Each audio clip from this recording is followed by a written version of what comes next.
Понятие «для людей» должно начинаться со входа в любое административное здание. Двери в больницу или поликлинику должны быть широкими, раздвижными, чтобы в случае непредвиденных обстоятельств они могли пропустить специализированную каталку или коляску. Обязательно должны быть удобные пандусы, по которым люди с ограниченными возможностями могли бы передвигаться самостоятельно, без помощи третьего лица, либо с помощью специализированной техники. Однако далеко не во всех медицинских учреждениях нашей страны есть пандусы. И даже если есть, то не всегда правильные. 8 лет назад мы с новым ремонтом зашли в отделение. Тогда тоже мы говорили о том, что надо пандус обязательно и лифт. Но лифт был как бы невозможно, и технически этот пандус невозможно было тогда сделать, потому что если такой стационарный, то закрывался там вход на лестницу. То есть такая была серьезная проблема, как нам объяснили.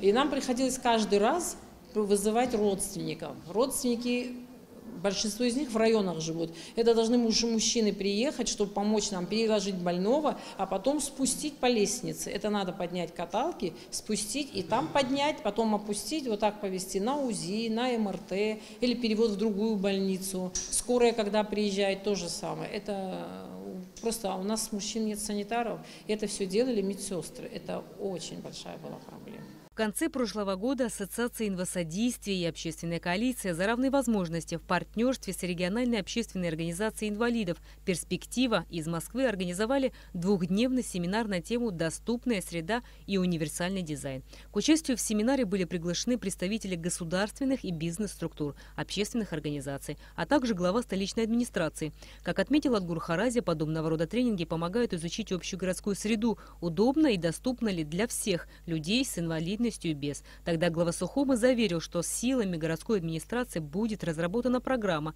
по которой самые социально значимые объекты столицы будут оснащены пандусами. Программа возможности создания безбарьерной среды в городских условиях для людей с любыми особенностями уже реализуется. В городской клинической больнице установили 2 пандуса. Все, что мы строим новое в городе, будет кафе, рестораны или там дороги или тротуары.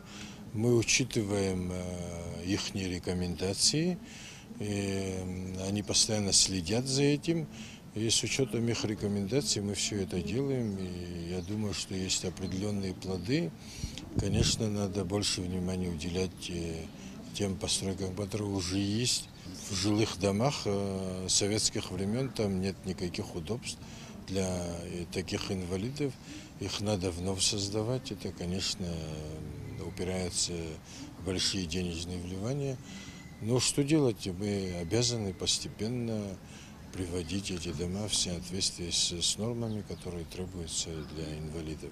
На сегодняшний день в неврологическом отделении городской клинической больницы проходят лечение 25 человек. Все они являются тяжело больными. Людям с ограниченными возможностями необходимы специальные приспособления, чтобы свободно перемещаться. Пандус для инвалидов – это один из основных способов иметь доступ в административные, лечебные, учебные учреждения, магазины и другие общественные здания. Столичная администрация по силе возможности будет и дальше решать вопросы по созданию безбарьерной среды в городских условиях для людей с ограниченными возможностями. Рената Шакая, Саида Гухава, Абхазское телевидение.